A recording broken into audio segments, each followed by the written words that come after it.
Nababahala ang ilang senador sa mga naging pahayag at pagbabanta ni Vice President Sara Duterte.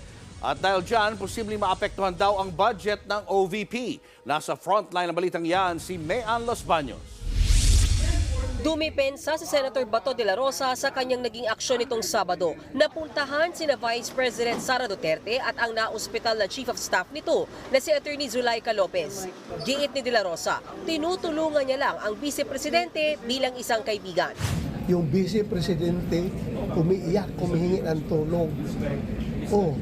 Ako, mabayaan ko ba na hindi ako pupunta? That's the second highest official of the land. Wala man lang taga-gobyerno na tumulong. Si Senator Amy Marcos naman na kilalang malapit kay VP Sara, tikom ang bibig sa banta ng kanyang kaibigan laban sa kapatid niyang si Pangulong Bongbong Marcos. But were you surprised? Hindi nga papakinggan ko nga kaya ako mag-comment. Ikinababahala naman ni Senate President Chis Escudero ang matinding galit ni VP Sara. Paalala ni Escudero, dapat tandaan ni VP Sara na isa siyang public official.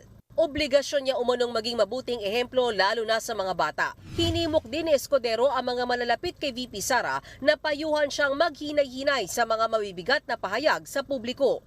Kung may pinagdadaanan daw si VP Sara, sana raw ay humingi siya ng tulong para kumalma at magawa ang obligasyon niya bilang pangalawang Pangulo. Babala naman ni Senate Minority Leader Coco Pimentel, ang banta at paratang ni VP Sara laban sa Pangulo at iba pang opisyal ay posibleng makaapekto sa budget ng kanyang opisina.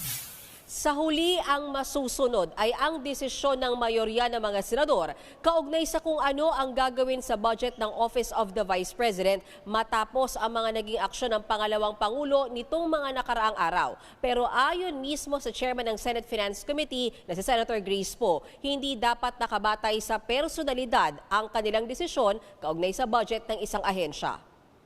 Dagdag naman ni Senator Poe, antabayanan na lang ang ilalabas niyang budget report na pinalalagdaan na sa mga senador at isasalang sa period of amendment simula bukas. Nagbabalita mula sa Frontline, Mayan Los Baños, News 5. Mga kapatid, Julius Babaw po. Iba na ang may alam at may pakialam sa panahon ngayon. Para sa Frontline ng mga balita, mag-follow at mag-subscribe sa social media pages ng News 5.